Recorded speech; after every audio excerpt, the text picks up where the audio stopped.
Nous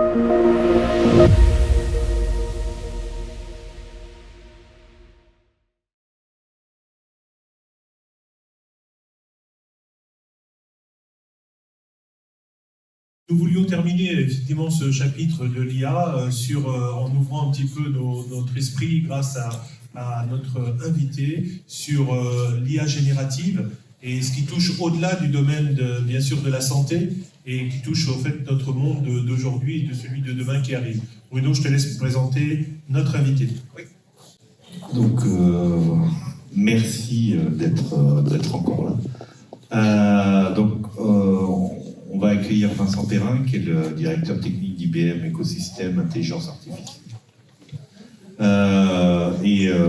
Vraiment, l'objectif de cette session, c'est de faire un petit peu le relais entre ce qu'on a entendu pendant ces 2 jours sur l'utilisation des LLM, des intelligences algorithmiques,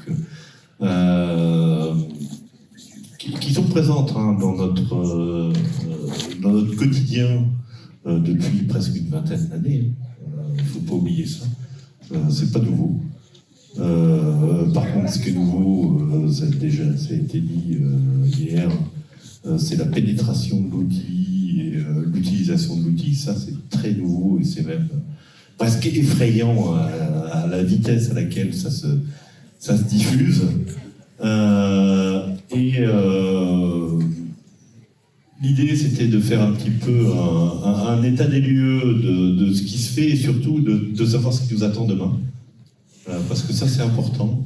Il faut qu'on puisse s'adapter et pas maîtriser parce qu'on n'est pas informaticien, on n'est pas mathématicien, mais par contre, on est des médicaux et il est important qu'on puisse comprendre l'utilisation de ces outils et comprendre ce qu'ils peuvent nous apporter et ce qu'ils vont nous apporter dans l'avenir. Déjà merci de m'accueillir pour partager avec vous ce beau domaine de recherche qu'est l'intelligence artificielle et son application dans notre quotidien. Alors moi, je m'occupe principalement d'implémenter ça avec mes équipes dans des entreprises, et pas auprès de citoyens tels que Gourandel, mais globalement, ça prend, et tu l'as très bien dit Bruno, de plus en plus de part dans nos vies. Et effectivement, maîtriser, c'est peut-être pas le cas, et tout le monde ne peut pas le faire, parce que le niveau mathématique et la compréhension des sous-jacents qui est derrière n'est pas forcément fondamental à comprendre. Et par contre, avoir une compréhension, et j'ai bien aimé la présentation d'avant, il n'y a pas de magie derrière l'intelligence artificielle, qu'il faut comprendre les limites qu'elle va avoir et être capable de fondamentalement en tirer bénéfice. Et un autre élément que tu disais, Bruno, qui est extrêmement important à garder à l'esprit, c'est que même s'il y a un gros buzz ces 2 dernières années, on va quasiment fêter les 2 années de la venue de ChatGPT dans le grand public, l'IA, ça existe depuis un certain nombre d'années, il y a différentes typologies d'intelligence artificielle. Alors même si on parle beaucoup d'IA générative, il ne faut pas oublier toutes les IA qu'on a faites, et encore plus dans le monde de la santé, parce que, je vais reparler un peu pour les personnes qui étaient dans la présentation précédente, toute la thématique de confiance, d'éthique autour de l'intelligence artificielle, et de compréhension et d'explicabilité de celle-ci, mais c'est peut-être beaucoup plus facile sur des IA traditionnelles que sur de l'IA générative. Et c'est vrai que ces 2 dernières années, alors même si l'IA générative n'est pas arrivée il y a 2 ans, globalement ça vient d'un papier de recherche de Google en 2017, donc ça commence à faire maintenant un certain nombre d'années. Ça a fondamentalement changé le paradigme qui était derrière l'IA et derrière la capacité qu'on allait pouvoir aller en faire. Globalement, les IA traditionnelles, les modèles de machine learning, de deep learning, c'était extrêmement bon sur de la prédiction, mais pas fondamentalement sur de la génération de contenu. Ça, c'est le premier élément. C'est pour ça qu'on appelle ça de l'IA générative. Il y a un deuxième élément qui est aussi fondamental, et c'est un peu ce que j'ai essayé de représenter pour vous illustrer. Alors, c'est pas des slides dans une approche très monologue, mais c'est plus pour vous présenter un certain nombre de concepts et vous les illustrer. C'est, on appelle des LLM. Alors, nous, on aime mieux parler de modèles de fondation, parce que ça ne traite pas que du texte, et c'est ce que vous pouvez voir à l'écran ici. Ça peut être des données géospatiales, et c'est un partenariat qu'on a fait avec la NASA pour faire des modèles bioclimatiques, pour être capable de prédire sur 40 ans de données géospatiales ce qui peut se passer en termes d'érosion, en termes d'inondation. C'est toutes les problématiques qu'il peut y avoir en ce moment autour de ça. Ce qui est vraiment fondamental sur les modèles de fondation, et ce qui pour moi est plus transformatif encore pour cette notion de génération, c'est que quand on fait du machine learning ou deep learning, j'ai un jeu de données, j'ai un algorithme que je vais vouloir entraîner via ces jeux de données. Quand je l'ai entraîné, il va être très bon pour faire ça, et exclusivement ça. Et on ne va pas pouvoir dire, passons sur un autre domaine d'activité. Sinon, il faut reprendre des données, réadapter des données et faire un réentraînement avec le même algorithme, la même méthodologie ou une autre méthodologie qui peut être plus performante. Dans ces modèles de fondation, ou ce qu'on voit avec les LLM sur la partie texte, j'ai un corpus de documents qui est extrêmement important et je vais entraîner ce modèle. Et ce modèle-là, il va avoir une capacité de généralisation. Ce qu'on attendait depuis un certain nombre d'années dans l'intelligence artificielle, c'est pas d'avoir des modèles qui étaient extrêmement étroits sur une tâche donnée, c'est des modèles qui étaient entraînés de manière un peu globale et que j'allais pouvoir adapter sur différents thèmes pour pouvoir dire aujourd'hui je fais de la traduction, derrière je vais pouvoir faire de la génération de texte, je vais pouvoir faire de la synthétisation de texte, etc. etc. Nous, ce qu'on a beaucoup travaillé, c'est sur des modalités différentes, typiquement les données géospatiales, mais aussi des séries temporelles. Comment je vais être capable, via ces modèles-là, de les entraîner une fois pour toutes et de pouvoir plus facilement les adapter. Parce que ce qui est aussi intéressant sur ces modèles de fondation d'IA générative, c'est que je vais pouvoir les adapter avec un volume de données qui est potentiellement beaucoup plus faible que ce que j'avais nécessité pour un modèle de machine learning. Si on essaie de faire un parallèle qui vaut ce qui vaut, et vous m'en excuserez s'il est extrêmement simpliste, mais ça permet de vulgariser, la généralisation, c'est ce que fait très bien un humain. C'est je fais un apprentissage dans un domaine et je vais être capable d'extrapoler sur un autre. Et pour extrapoler, je n'ai pas forcément besoin de reprendre toute la littérature sur le domaine considéré. Je vais me servir de mon acquis de connaissances et je vais prendre un plus petit subset et je vais évoluer sur ce petit subset. C'est exactement ce qu'on est capable de faire aujourd'hui avec des modèles de fondation, avec des limitations, on en reparlera par la suite.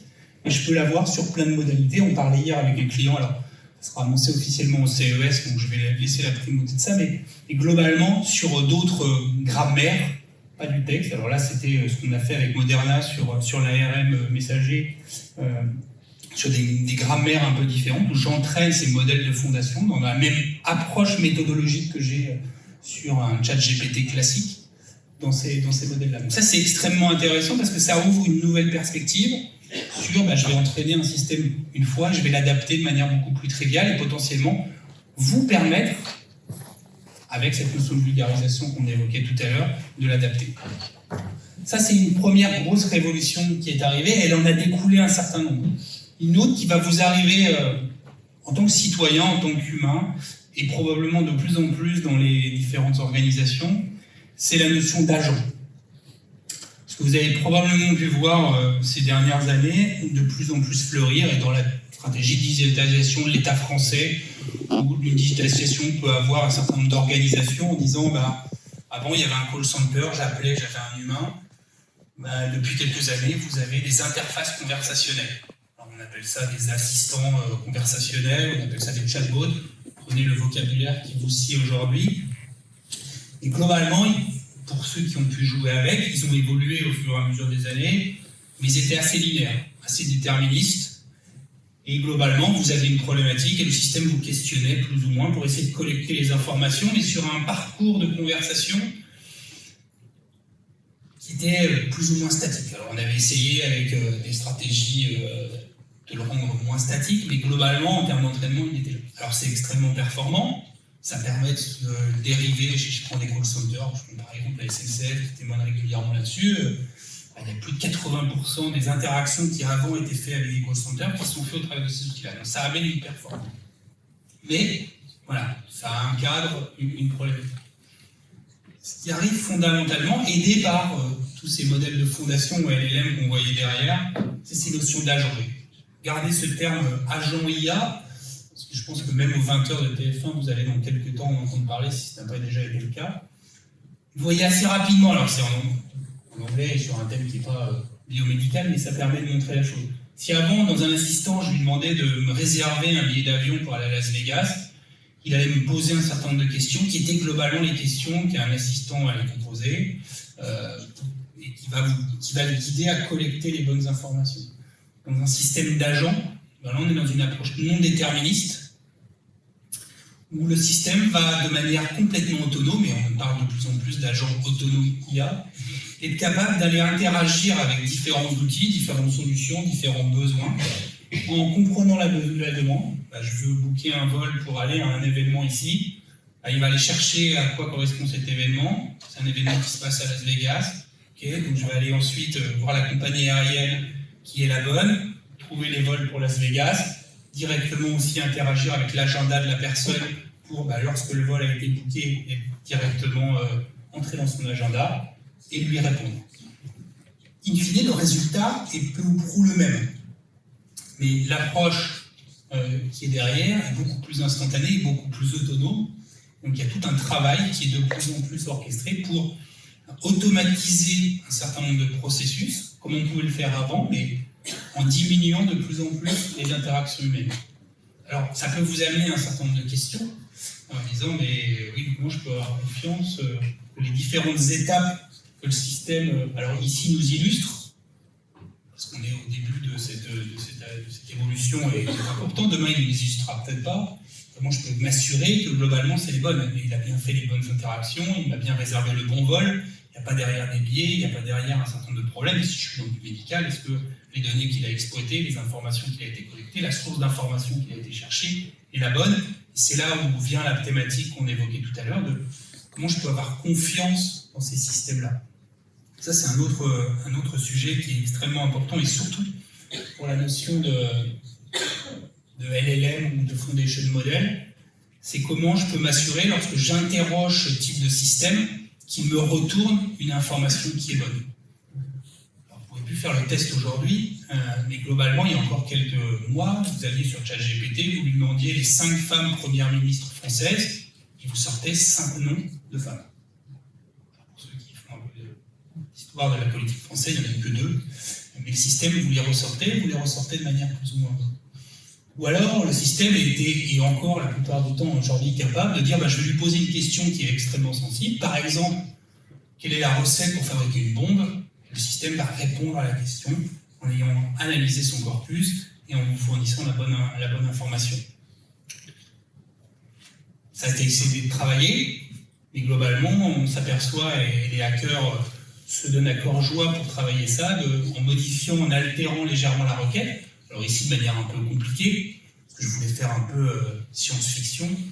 Globalement, on peut le faire de manière beaucoup plus simple. Microsoft Research l'a prouvé en début d'année, en interrogeant une dizaine de fois de manière un peu organisée avec un LLM du marché. Globalement, vous bypassez les barrières de sécurité de ceci. Il y a des solutions, et globalement, si vous le faites de manière intelligente, ça peut le faire. Ça pose un certain nombre de problèmes en termes de sécurité, en termes de robustesse. Ça pose aussi, comme je l'évoquais avec les femmes premières ministres, des problématiques d'hallucination. Donc la notion de confiance est fondamentale. Alors des solutions existent, mais ce qui est important à comprendre, et j'ai bien aimé, alors je sais que tout le monde n'a pas assisté à la présentation de tout à l'heure, mais il y avait un élément qui était important tout à l'heure, qui a été évoqué sur le savoir-faire et l'expertise des futures générations. Alors, je ne vais pas parler des personnes qui sont dans la salle et qui ont déjà un niveau d'expertise dans la biologie bien supérieur au mien, mais dans les nouvelles générations qui vont arriver, qui vont de plus en plus côtoyer ce type de système, comment ils vont se forger leur savoir-faire, et pour moi, comment ils vont être capables de se forger ce sens critique de ces solutions. Et c'est là où la notion de confiance elle est importante. Alors même si pour certaines générations qui arrivent, quand ils utilisent ChatGPT, ils ont l'impression que c'est la Bible et qu'il va répondre parfaitement.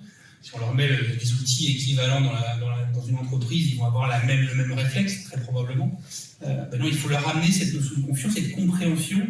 Et c'est là où un certain nombre de briques sont fondamentales. La notion d'explicabilité. Pourquoi ce modèle a répondu ça? C'est vrai sur du machine learning, qu'on faisait il y a une dizaine ou une quinzaine d'années. C'est encore plus vrai sur des LLM. Parce que sur un modèle de machine learning, la plupart du temps, c'était des maths que ça ressortait. Là, si je prends un ChatGPT ou un GPT-like en mode textuel, c'est du texte. Donc on pourrait avoir l'impression d'interagir avec un humain qui nous répond de manière naturelle, et donc d'avoir la capacité à répondre et comprendre pourquoi il a fourni ça et de quel corpus d'informations ou comment il a structuré sa réflexion, il le fait. Alors je vais compléter la réponse qui a été faite tout à l'heure, mais vous allez vite comprendre la question. C'était est-ce qu'on peut complètement expliquer un modèle? La réponse est non. on s'en approche mathématiquement, mais on n'est pas capable de manière absolue sur les modèles de machine learning, de deep learning, et encore moins sur les modèles de langue, d'être capable d'expliquer ça. De la biologie, mais c'est un peu comme le cerveau humain. Globalement, je donne un cours à des élèves, ils rentrent avec un cerveau qui est dans un état A, ils sortent à la fin du cours avec un cerveau B. Quels ont été exactement les neurones, les synapses qui ont été évoluées, c'est fondamentalement difficile dans tous les cas à faire. C'est un peu la même chose sur un réseau de neurones, capable de voir quels ont été les réseaux de neurones qui ont été activés et pourquoi ils ont été activés de manière globale, et d'en avoir une compréhension globale, c'est difficile. Mais par contre, avoir une compréhension locale, on sait faire. Et on va amener un certain nombre d'interprétabilité, d'explicabilité sur le modèle, mais c'est fondamental de l'avoir ça. Et aussi, c'est fondamental de dire, en fonction de l'interlocuteur que je vais avoir en face de moi, je vais lui fournir une explicabilité, une interprétabilité potentiellement différente. Parce que si je suis un data scientist, je ne m'attends pas à avoir la même compréhension d'un modèle que si je suis un biologiste ou que si je suis un auditeur qui vient à la fin d'une intervention médicale qui s'est mal passée pour essayer de comprendre pourquoi l'IA a potentiellement mal répondu à la question. Puis après, il y a plein de réglementations qui arrivent. Donc elles vont aussi driver un certain nombre de choses là-dessus. On parlait tout à l'heure des niveaux de risque des intelligences artificielles. Il y a différents niveaux de risque qui ont été définis par l'Europe, et de plus en plus de pays adhèrent à ce type d'approche. Et en tant qu'industriel de l'intelligence artificielle, on pense que c'est une bonne approche de réguler par les risques, et non pas par la technologie. Parce que c'est avant tout et fondamentalement un outil. Et c'est là où ce type d'événement est important, de vulgariser, comprendre ce qu'il y a derrière, et de se dire comment je vais au mieux utiliser l'outil, en comprenant quels sont les principes fondamentaux qui sont derrière l'outil. Bruno, tu m'avais demandé de parler un peu de frugalité. Alors ça a déjà été pas mal abordé juste avant, mais je vais le enchaîner sur ce sujet-là. Pas pour faire peur, mais pour essayer de faire comprendre que, effectivement, il n'y a pas de magie, et deux, c'est pas de la technologie qui est gratuite. Alors là, je ne vais pas vous adresser en tant que biologiste, mais je vais vous adresser en tant que citoyen. Quand vous utilisez ce type de technologie qui paraît simple, alors c'était vrai avec Google, c'est encore plus vrai si vous faites du chat GPT ou d'autres technologies. À chaque fois que vous faites une interrogation, il y a des data centers qui sont derrière, il y a des cartes GPU qui sont derrière. Une carte GPU, ça fait aujourd'hui à Bordeaux 800 watts, ça chauffe, ça consomme de l'énergie, ça consomme de l'électricité. Il y a à peu près un an, un Gartner Symposium, Gartner avait annoncé prédisait que pour un certain nombre de pays en Europe, ils allaient devoir arrêter leur data center au moins 1 à 2 journées par mois pour être capables de fournir tout de même à l'humain de l'électricité dans les pays. Vous avez pu voir qu'un certain nombre de grands acteurs ont investi dans des réacteurs nucléaires, les gros, les petits modulaires, les SMR. Essayer aussi le solaire, essayer d'autres approches, mais ça amène une consommation énergétique fondamentale. Si vous regardez quand Meta entraîne ses modèles, c'est plus de 350 000 cartes à 800 watts, vous faites le calcul, ça consomme de manière significative de l'électricité. Les solutions existent, mais c'est un sujet à prendre en compte. Si on prend un acteur comme IBM, on travaille fondamentalement, et on le verra dans quelques instants, à repenser les architectures matérielles qui seront mises à disposition dans les data centers ou dans nos téléphones ou d'autres systèmes périphériques pour consommer moins et potentiellement avoir des performances meilleures. Pourquoi c'est important? Parce que, alors c'est génial pour Nvidia, c'est top. J'ai pas eu l'intelligence d'esprit d'acheter des actions Nvidia, j'aurais dû le faire il y a quelques mois. Mais globalement, c'est un hasard fondamental que pour faire de l'IA, les GPU sont parfaits. Et globalement, on s'aperçoit, et les chercheurs en chips, en microprocesseurs, disent non, il y a des architectures qui seraient bien plus intéressantes, bien plus pertinentes. Typiquement, IBM a annoncé, Nature a repris un papier sur ça, sur des puces qui sont inspirées du comportement humain. On va être vraiment dans une approche synaptique du processeur, qui va être optimisé à faire des calculs comme on l'a dans des réseaux de neurones. Et là, on est capable d'avoir une concentration en termes de processeurs de transistors bien supérieure à ce qu'on a dans un GPU, et une consommation électrique qui passe de 800 watts à 75 watts. Si vous divisez par 2 et que vous augmentez les performances par 4, vous voyez le gain. Globalement, la courbe ici s'infléchir de manière assez importante. Mais c'est un sujet, et c'est un sujet aujourd'hui, et c'est un sujet qu'un certain nombre d'acteurs souhaitent appliquer. Il y a un autre sujet qui est important, et dans votre domaine, il est fondamental, Ça avait été un petit peu abordé tout à l'heure dans votre thèse sur la notion de données synthétiques. Il y a de plus en plus de systèmes qui, par manque de données, génèrent de la donnée synthétique. C'est une approche qui est extrêmement intéressante. Il y a juste une limitation qu'il faut garder à l'esprit, c'est que, c'est le diagramme que vous voyez en bas à droite, pour entraîner une IA, il faut de la donnée. Et si au fur et à mesure, je veux augmenter mon corpus de données, je vais prendre des données qui ont elles-mêmes été générées par des IA, bah vous voyez potentiellement les biais que ça peut introduire, ou les erreurs de corrélation qu'on pourrait avoir dans ces types de données. Donc il y a toute une course à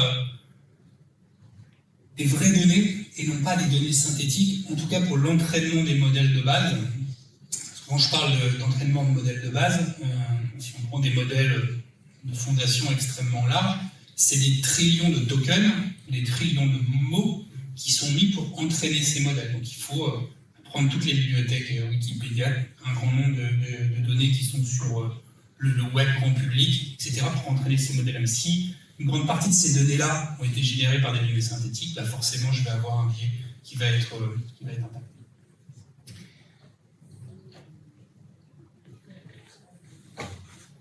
Alors des solutions existent quand même, et globalement, les acteurs tels qu'IBM, on travaille sur un certain nombre de choses pour un peu évoluer. Alors là, je vous fais de la projective et vous sors un peu de votre univers, mais à gauche de l'écran, vous avez une puce qu'on a gravée à 2 nanomètres. C'est une première mondiale. Cette puce-là contient 50 milliards de transistors. Un transistor, on pourrait considérer que c'est un pont qui fait soit passer du courant, soit pas passer du courant de manière inversée. Aujourd'hui, dans vos téléphones, vous avez principalement des puces qui sont gravées à 12 nanomètres, avec une densité de transistors bien plus faible que ça. Les processeurs que vous avez dans vos ordinateurs, AMD, Intel et autres, sont principalement à 7 nanomètres. Vous voyez l'échelle qui est derrière. Et on travaille déjà aujourd'hui à penser les gravures en termes de processeurs inférieurs au nanomètre. On diminue la taille, plus on augmente la densité, donc potentiellement pour des questions calorifiques, ça a un intérêt, la consommation électrique, ça a un intérêt, et intrinsèquement les performances qu'on va avoir au centimètre carré, ça a un intérêt. Ça, c'est la puissance de calcul, brute. La petite forme que vous voyez à droite, juste à droite, c'est un atome d'holmium. L'holmium, je laisserai les grands scientifiques de là, mais globalement, ce qu'ils ont démontré ici, ça part d'un élément qu'il faut avoir en tête, c'est que quand vous êtes sur un disque dur, pour stocker un bit d'information, donc un 0 ou un 1, il faut 100 000 atomes. Les chercheurs d'IBM Research, c'est qu'ils ont été capables de stocker un bit d'information sur un atome.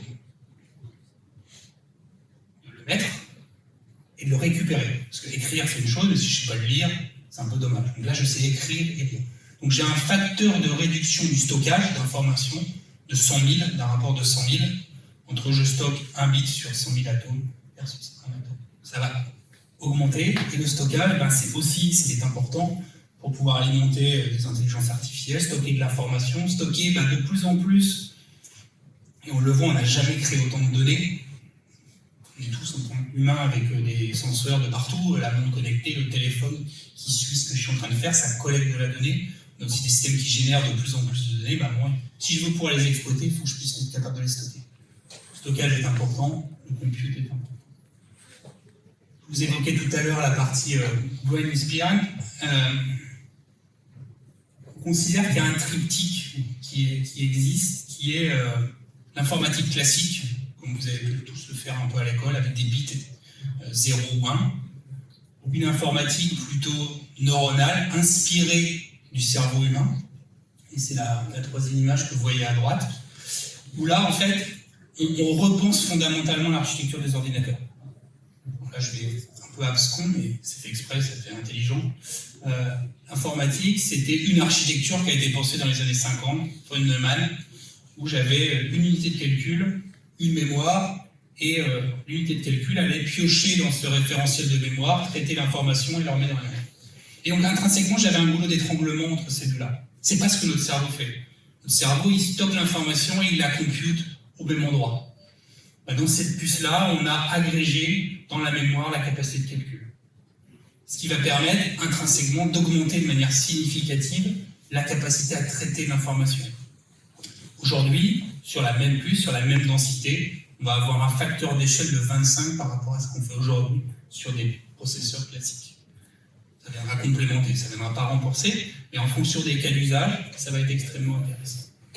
Et il y a une dernière révolution qui apparaît, qui vient compléter un peu ce triptyque, ce que vous voyez tourner à droite, c'est l'informatique quantique. Alors ça peut paraître loin, ça l'est encore un peu, ça l'est beaucoup moins qu'il y a quelques années.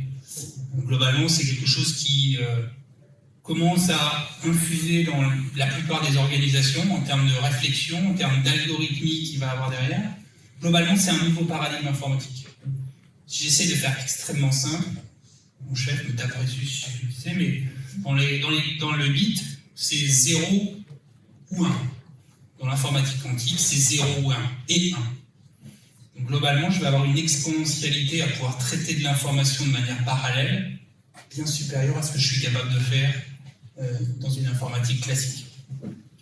Ça ne permet pas de faire des choses plus rapidement que ce qu'on fait potentiellement en classique, mais ça permet de faire des choses différentes et d'adresser d'autres besoins.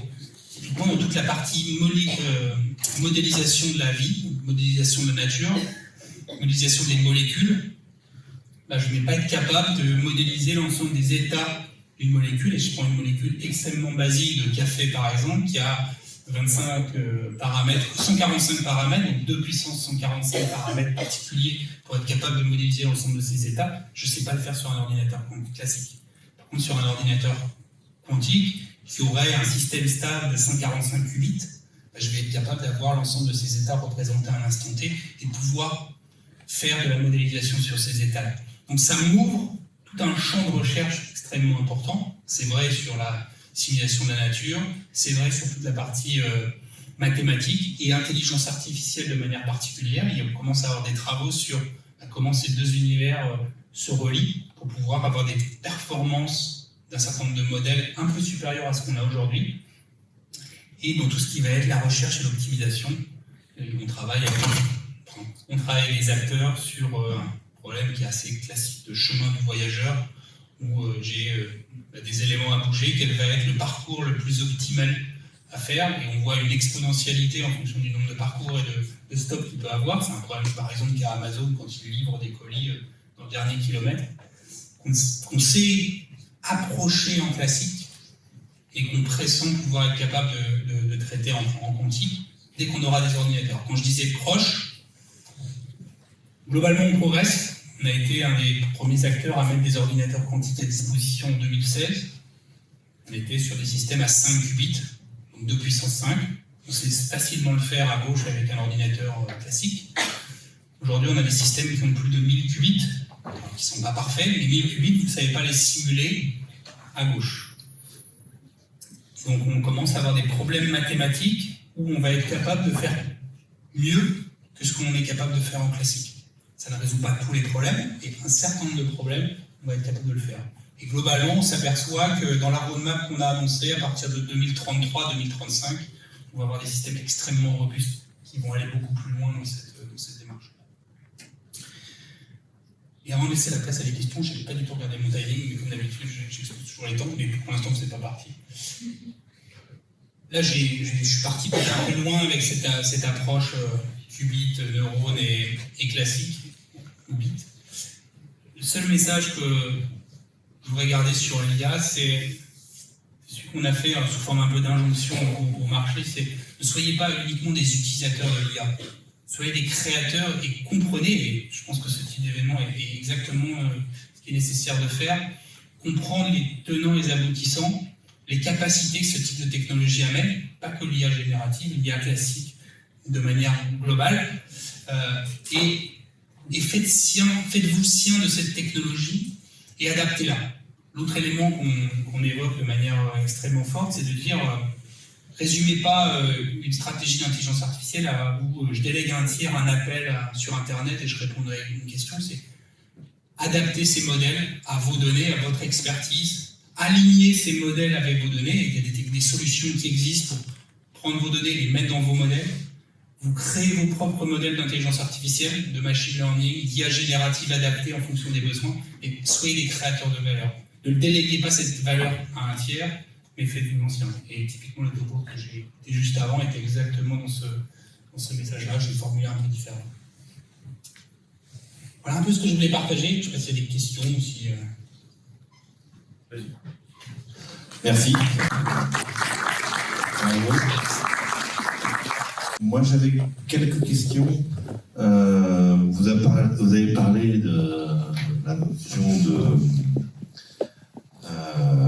d'augmentation de stockage, donc avec le plutonium qui permettait de passer de 100 à une molécule. Moi, j'avais une notion aussi qu'on utilisait en tout cas l'ingénierie qu'avait développée la nature, qui était les listes d'ADN aussi pour stocker des données, qui était quelque chose d'assez performant. Votre retour là-dessus? Oui, il y a eu des travaux. Il y en a moins en ce moment sur le stockage ADN. C'est pas le chemin que les chercheurs d'IBM ont choisi à ce stade. Après, on est très humble sur la technologie en tant que telle. On fait des choix, on a un certain nombre de convictions. Après, quand je vous ai parlé du stockage sur un atome, vous n'allez pas l'avoir demain dans des solutions. C'est des choses qui sont plutôt en cours. Là, on prédit plutôt une approche à 10-15 ans, peut-être un peu plus. Mais globalement, on a démontré que c'était faisable. Le stockage ADN, on est un peu moins avancé quand on voit un peu ce qui se passe sur le marché. Donc, voilà, c'est pas le choix qu'on a choisi, mais c'est une approche. Et peut-être que la nôtre, globalement, ne passera pas à l'échelle, je ne sais pas. Peut-être que le stockage ADN passera à l'échelle. C'est aussi un message important à avoir en tête, c'est que si je prends juste l'IA, il y a 5 ans, même dans mes doux rêves que je pouvais avoir la nuit, je ne pensais pas qu'on allait pouvoir être capable de faire ce qu'on fait aujourd'hui. Savoir ce qu'on va faire dans 5 ans, c'est difficile. Donc on fait des choix, on a des convictions. Sur le quantique, par exemple, on a une stratégie, depuis maintenant un certain nombre d'années, sur la partie supraconducteur.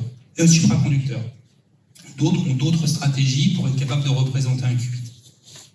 Nous, on a la conviction que la nôtre est la bonne. Peut-être que ça ne sera pas le cas, ou peut-être que ça sera le cas. On explore aussi ces différents éléments, mais il faut qu'on ait des convictions. Donc là, on est parti plutôt sur l'atome que l'ADN. Il y avait un autre élément qui m'intéresse.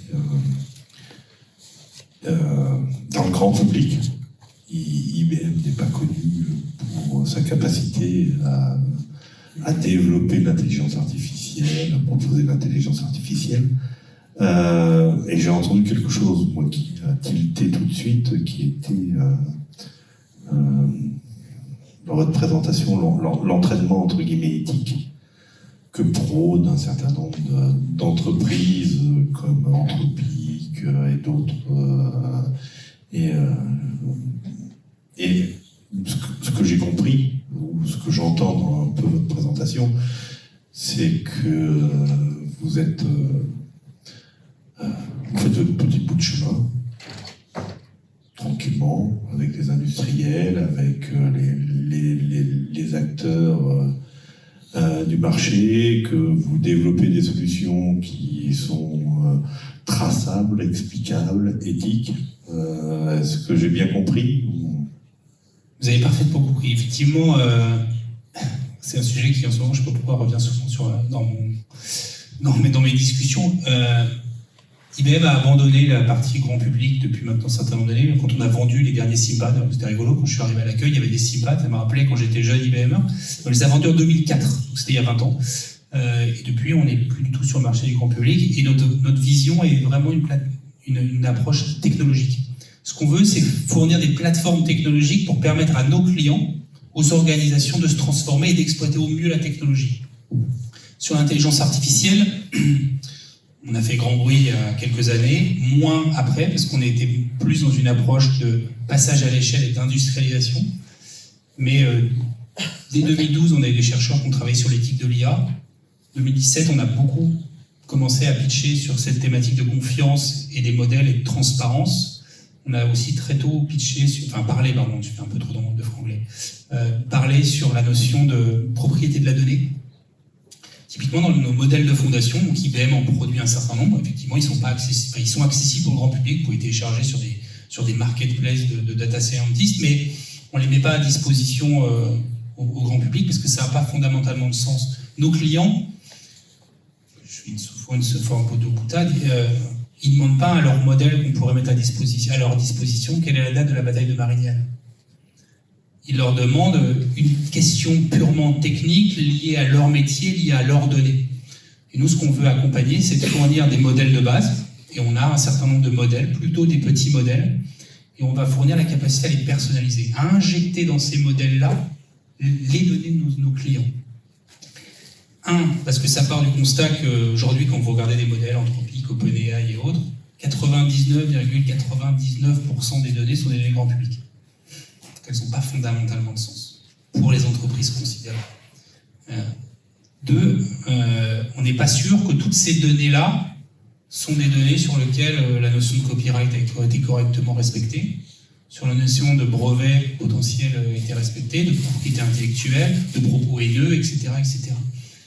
Dans nos modèles, on apporte fondamentalement ça. On a même été un des seuls acteurs aujourd'hui, on a poussé Mistral à faire la même chose, Mistral, la start-up française, en tant que LLM provider, ou fournisseur de LLM, à indemniser ses clients d'un point de vue juridique s'il y a des risques encourus par l'utilisation de ce type de technologie. À la fois sur les frais de justice et à la fois sur le résultat potentiel, on peut perdre en justice, qui pourrait être fait. Pour amener cette confiance-là. Et clairement, effectivement, on travaille avec les industriels et il y a un grand nombre de clients français qui utilisent nos technologies sans potentiellement l'annoncer. Certains le font, on fait des événements avec eux, mais la plupart ne le savent pas. Par contre, pour revenir sur ton point, la notion de confiance est fondamentale, parce que c'est elle qui peut driver l'adoption et l'industrialisation de cette technologie. Merci. Des questions? Voilà. Quelqu'un? Ça y est, c'est le post-prandial. Non, c'est pas ça, ils ont l'impression qu'ils savent tout. Hein, docteur?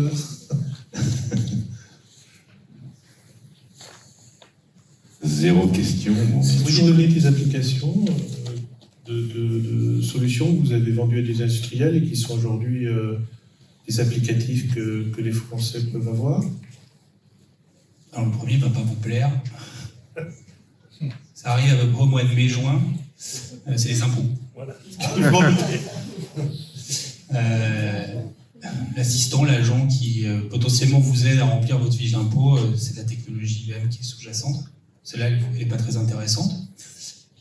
Elle n'a pas fait d'erreur, donc vous n'avez pas de payer. Une autre, alors je ne sais pas pourquoi, les deux exemples que je vous cite, ce n'est pas des cas où on est content, mais ils sont pratiques. Le deuxième, c'est, et ça je pense que c'est tous arrivé, il y en a peut-être qui sont venus de province, vous avez un retard de train, vous avez un train annulé. Le système de réclamation et de remboursement derrière, la SNCF a fait le choix de dire on va complètement le passer par un assistant conversationnel. Et aujourd'hui, quand vous allez sur la plateforme qui s'appelle Toutui, c'est un assistant conversationnel et c'est la technologie IBM. Ils ont toute une roadmap pour intégrer de plus en plus de l'IA générative. Alors je peux tacler tout de suite un élément derrière. Ça n'a supprimé 0 emploi à la SNCF. C'était pas leur stratégie. Leur stratégie, le seul indicateur de performance qui sont sous ce modèle, c'est la satisfaction client. Et c'était un challenge parce que la plupart du temps, quand vous allez sur la plateforme, vous n'êtes pas content. Soit votre train est annulé, soit il a été en retard. Donc avoir des gens qui sont satisfaits, quand on part dans une situation qui n'est pas simple, c'est pas toujours trivial. Mais ils ont réussi à avoir cette chose-là, ils ont une roadmap d'évolution en termes fonctionnels et intégrer de plus en plus de l'IA générative. Et l'idée de l'IA générative, c'est d'avoir une conversation qui va être le plus fluide possible, en disant, exactement comme vous avez dit tout à l'heure, je ne vais pas poser 50 questions, que la personne va écrire globalement, et demain elle pourrait prononcer à l'oral son dilemme.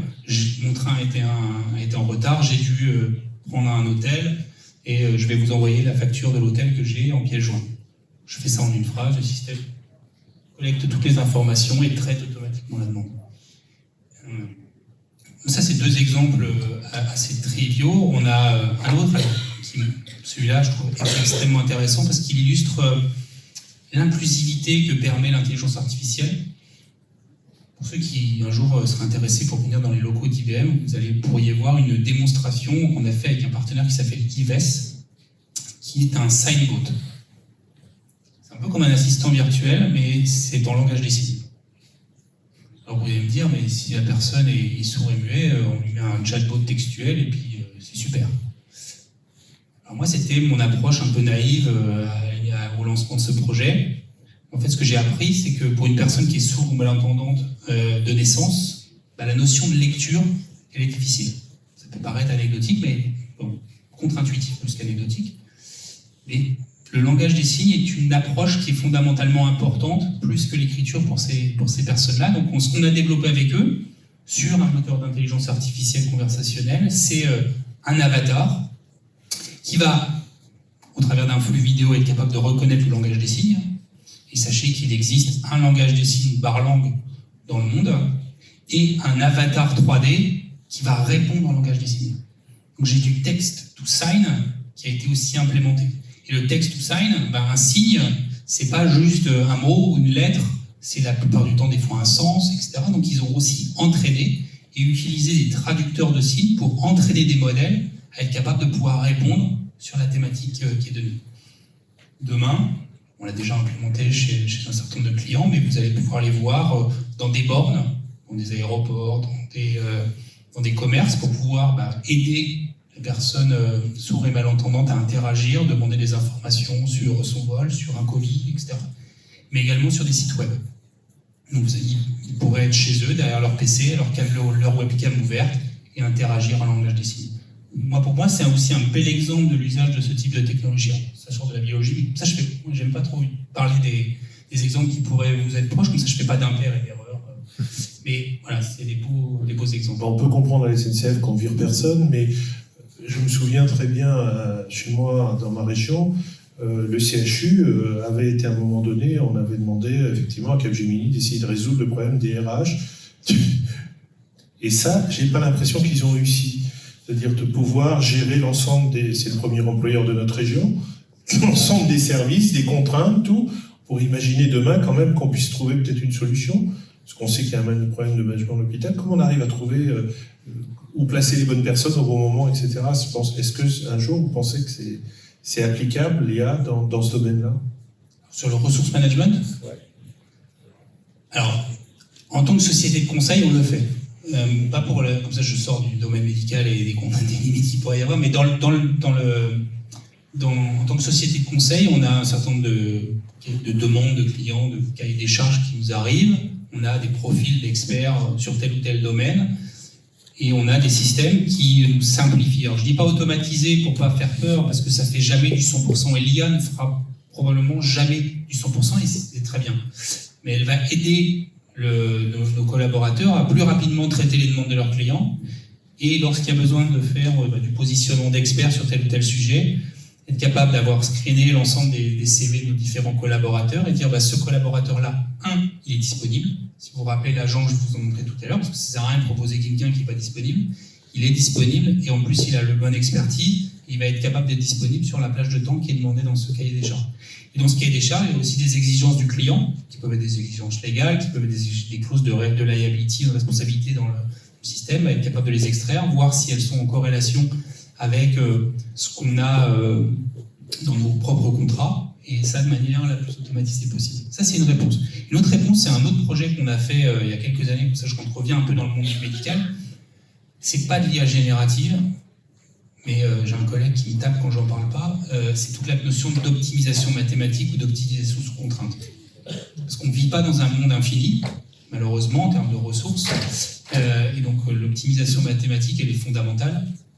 J'ai un jeu de contraintes, j'ai un système que je dois approximer en termes de maximisation ou de minimisation, ça peut être minimisation d'un coût, maximisation d'un profit ou d'autres. Et là, on a travaillé avec un hôpital sur l'affectation des lits en médecine ambulatoire par ce modèle d'optimisation. J'ai toutes ces contraintes-là, j'ai un certain nombre de lits, j'ai un certain nombre de patients, j'ai des cas spécifiques à gérer. Et aussi comment je vais les déplacer dans l'hôpital de manière optimisée. Donc là, on n'est pas dans une approche j'optimise des people, mais j'optimise là pour pouvoir servir au mieux les patients qui vont venir avec les ressources qui malheureusement sont limitées que je vais avoir dans mon hôpital. Voilà, ça c'est une des réponses. Sur la partie RH, typiquement, on fait un certain nombre d'organisations, dont la nôtre, ça a été énormément de self-service, aidé par de l'intelligence artificielle. Aujourd'hui, moi, en tant que manager, et pour mes collaborateurs, c'est pareil, le chiffre qu'on a annoncé, c'est 94% de nos tâches administratives liées aux ressources humaines, gestion des congés, gestion de la paye, etc. On l'a automatisé par de l'intelligence artificielle. Et c'est pas de supprimer des fonctions RH, c'est de les recentrer sur des vraies tâches à valeur ajoutée, sur la montée de compétences des collaborateurs et autres, et de dire, bah voilà, je vais amener ce mode self-service. On a toujours eu, et ça a été on l'a peut-être pas assez poussé, parce qu'on n'est pas assez dans le monde du grand public, mais moi j'aime bien dire que l'acronyme IA, ça ne veut pas dire intelligence artificielle, ça veut dire intelligence augmentée. On ne va pas remplacer le collaborateur, mais on va l'aider sur un certain nombre de tâches particulières, qui sont la plupart du temps d'ailleurs soit des tâches répétitives, soit des tâches qui sont fatigantes. Alors c'est vrai que si votre métier, aujourd'hui, c'est de faire 100% de tâches qui sont automatisables, oui, il faut se poser la question de, c'est pas mon job qui va disparaître moi en tant qu'individu, c'est peut-être ce que je fais aujourd'hui qui doit évoluer. Et c'est aussi pour ça que ce type d'événement est important, pour comprendre ce que la technologie permet aujourd'hui, ce qu'elle pourra permettre demain, pouvoir être capable de se positionner par rapport à la technologie, en disant bah, ça sert à rien. Typiquement, un élément simple, l'informatique au sens large et l'IA là est extrêmement bonne pour trouver des signaux faibles dans des jeux de données significatifs. Essayer de se battre contre une machine, c'est difficile. Par contre, sur de la créativité, sur de la capacité à aller chercher des informations d'expertise, peut-être humaine, peut-être de la relation. Tout à l'heure, vous parliez de mélanome. Il y a eu pas mal de projets sur ça qui ont été faits, à la fois dans la recherche et dans leur application. Ce qu'on s'aperçoit, c'est que oui, la machine est meilleure que l'homme de base pour traiter des photos sur des mélanomes cancéreux potentiels. Mais par contre, ce qu'on s'aperçoit aussi, c'est que si on prend les résultats de la machine plus l'humain, on augmente encore cette valeur-là. C'est là où ça a une valeur importante. Merci. Alors... Le temps est presque dépassé, donc est dépassé, pardon. On a commencé en retard. Voilà, on a commencé en retard, ok, super, donc on va faire une dernière question. C'est même pas une question. Ou même deux, ou un commentaire. C'était juste pour aller dans votre sens. Vous avez dit que l'IA pour la relation humaine était peut-être inférieure à l'être humain. En fait, il y a une étude qui est sortie où c'était la relation médecin-malade, et donc c'était soit le patient ne savait pas si c'était un médecin ou un chatbot qui lui parlait, et ils ont noté l'empathie. Donc ils demandaient à la fin quel était est-ce que vous notez de 0 à 10 l'empathie de votre interlocuteur, et c'est l'IA qui avait gagné. Et donc ça remet aussi ça avance vite en fait. Ça avance très vite, et pour répondre en attendant que le micro transite, on a montré une innovation à Vivatech avec la société Atos et Renault et d'autres acteurs d'un véhicule mobile non connecté qui permettait de réaliser un certain nombre de prises d'informations patients, de dialoguer au travers d'un avatar avec un patient. L'idée, c'était pas de lui fournir le diagnostic, l'idée, c'était une sorte de triage, principalement dans des zones blanches en termes de médecins, et j'habite pas très loin de Paris, et je suis malheureusement dans une zone blanche en termes de médecins, je vois bien le problème, et pour dire, bah derrière, je vais le mettre en place avec le spécialiste. Et en plus, quand je vais le mettre en place en relation avec le spécialiste, j'aurai déjà analysé énormément d'informations directement avec ça. Voilà, c'est aussi cette approche complémentaire. Oui, c'est une question par rapport à la partie que vous avez décrite sur les recherches en cours que vous faites. Est-ce que vous intégrez dans vos recherches, à quel niveau vous intégrez l'accessibilité financière de ces solutions? Est-ce que demain, ça veut dire que ce sont des solutions que l'on va retrouver dans toutes les entreprises, quelle que soit leur taille? Parce que là, j'ai bien compris que vous étiez sur le domaine de l'entreprise. Ou alors là, ça va créer ou augmenter les différences de catégories. On n'est pas tous dans la même course. Alors, si je vous disais qu'on allait casser toutes les fractures numériques qu'on pourrait avoir, j'ose espérer que vous ne me croiriez pas. Oui, la technologie, elle a forcément un coût. Ce qu'on veut, c'est essayer quand même d'adresser le plus grand spectre. D'ailleurs, la plupart du temps, on est un peu dans une approche de premier de cordée où les grands groupes sont capables d'investir, et derrière, on va avoir des solutions qui vont être de plus en plus accessibles. Le cloud, alors sur la santé, c'est un élément, mais le cloud est un accélérateur pour pouvoir plus facilement avoir accès à de la donnée. Mais tous ces travaux qu'on a derrière ils ont cette vocation à pouvoir dire on va pouvoir consommer ce type de service de manière la plus large possible. Après, c'est des investissements qui sont lourds. Tout à l'heure, je vous ai dit, l'IA générative, par exemple, ça a un coût, même si on ne le voit pas quand on s'amuse avec ChatGPT, surtout maintenant qu'ils en ont rendu une partie gratuite, mais ça a un coût. Donc ça a aussi un coût pour les entreprises. Ce qu'on travaille très rapidement avec les entreprises, c'est le business model. C'est de dire, vous avez vu la magie que potentiellement cette solution peut amener, on va atterrir un petit peu, et on va montrer qu'on est capable de vous la mettre chez vous, et de dire que c'est pertinent de la mettre chez vous parce que le coût qu'il va y avoir pour cette solution-là, vous allez être capable de le prendre en compte. Et quand je dis le coût, il est multiple en termes de coût. Il y a le coût financier qui est un élément, il y a le coût de compréhension et de maintien de cette solution dans votre écosystème et de la faire vivre. Parce qu'une solution d'IA, elle a aussi vocation à évoluer dans le temps. C'est pas une informatique qui est figée. Elle évolue, il y a des nouvelles données entrantes, il y a des nouvelles informations aussi dans votre monde sur les patients qui peuvent évoluer. Donc il faut la faire.